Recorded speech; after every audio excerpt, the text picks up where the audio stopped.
சுவாமியே சரணமையப்பா. கார்த்திகை மாதம் ஆரம்பித்து விட்டது. ஐயப்ப பக்தர்கள் ஐயப்பனுக்கு மாலை அணிந்து சபரிமலை செல்ல தயாராகி கொண்டு வருகிறார்கள். சபரிமலை செல்ல விரத முறைகள் எப்படி மேற்கொள்ள வேண்டும் என்பதை பார்க்கலாம். கார்த்திகை மாதம் முதல் நாளிலே மாலை அணிவது சிறந்தது. தவறும் பட்சத்தில் 19ஆம் தேதிக்குள் மாலை அணிய வேண்டும். முதல் நாளில் மாலை அணிந்தால் நல்ல நேரம் பார்க்க வேண்டாம். மற்ற தினங்களில் நல்ல நேரம் கண்டிப்பாக பார்க்க வேண்டும். குறைந்தபட்சம் 41 நாட்களாவது விரதம் இருக்க வேண்டும். துளசி மணி மாலை 108 கொண்டதாக இருக்க வேண்டும், அல்லது உத்திராட்சம் மணி 54 கொண்டதாக இருக்க வேண்டும். அதில் ஐயப்ப திருவுருவப் படம் டாலர் ஒன்றை நினைத்து மாலை அணிய வேண்டும். குருசாமியின் கையால் ஆலயத்துக்கு சென்று பூஜை செய்து மாலை அணிய வேண்டும்.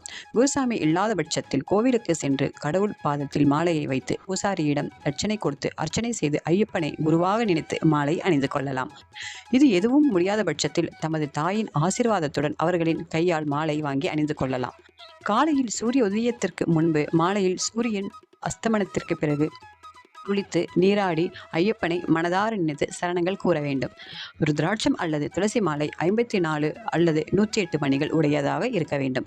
அதில் ஐயப்பன் பதக்கம் ஒன்றை சேர்த்து அணிந்தல் வேண்டும். துணை மாலை ஒன்றும் சேர்த்து அணிதல் வேண்டும். விரத காலத்தில் கருப்பு, நீலம், பச்சை நிறமுள்ள ஆடைகளை அணிய வேண்டும். கன்னி சுவாமிகள் கருப்பு மட்டும்தான் அணிய வேண்டும்.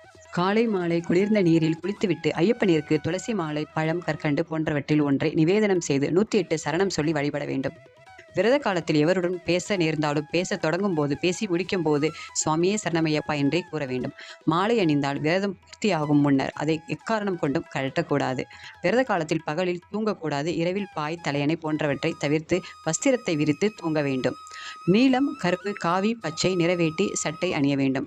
மிக தண்ணிய பிரம்மச்சரியை விரதத்தை முழுமையாக கடைபிடிக்க வேண்டும். இரத்த சொந்தங்களில் மரணம் ஏற்பட்டால் குருசாமியுடன் சென்று மாலையை கழற்றிய பிறகே துக்கத்தில் கலந்து கொள்ள வேண்டும். ஏதேனும் காரணத்தினால் மாலையை கழட்ட நேரிட்டால் அந்த வருடம் சபரிமலை செல்லக்கூடாது.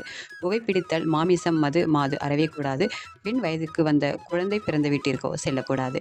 காலணி அணியக்கூடாது. தன் கண்ணில் படும் அனைத்து ஆண்களையும் ஐயப்பனாகவும் பெண்களை மாளிகைபுரத்து அம்மனாகவும் கருதி பழக வேண்டும். மற்றவர்களிடம் பேசும் பொழுது சாமி சரணம் என்று ஆரம்பித்து முடியும் போது சாமி சரணம் என்று கூறி முடிக்க வேண்டும். இருமுடி கட்டும் பொழுது கோவிலிலோ வீட்டில் உள்ள அல்லது குருசாமியுடன் இடத்தில் இருமுடி கட்ட வேண்டும். சபரிமலைக்கு செல்லும் பொழுது யாரிடமும் போய் வருகிறேன் என்று சொல்லக்கூடாது. பம்பை நதியில் குளிக்கும் போது மூதாதையர்களை நினைத்து ஈமச் கடன்களை செய்து நீராட வேண்டும். சபரிமலை பயணம் இனிய முறையில் முடிந்த பின்பு குருசாமி அல்லது தாயார் மூலமாகவோ மாலை கழட்ட வேண்டும். மாலையை கழட்டி ஐயப்பனின் படத்துக்கு முன்பு சந்தனத்தில் வைத்து தீபாதரனை காட்டி விரதத்தை முடிக்க வேண்டும். இந்த தகவல் உங்களுக்கு உபயோகமாக இருக்கும்னு நினைக்கிறேன். சுவாமியே சரணமையப்பா.